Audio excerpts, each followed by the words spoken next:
You ask Tiger to solve. This deals with linear equations with one unknown. The final result is x equals 5. Let's solve it step by step.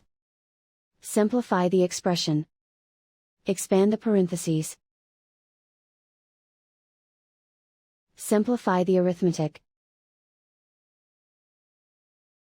Expand the parentheses. Group like terms.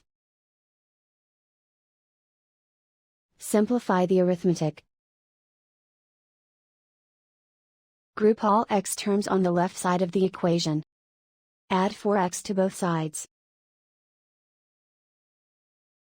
Simplify the arithmetic. Group like terms.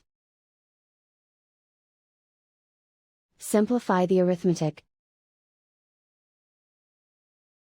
Isolate the x. Divide both sides by 5. Simplify the fraction.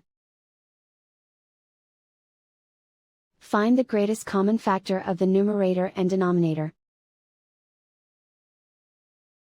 Factor out and cancel the greatest common factor.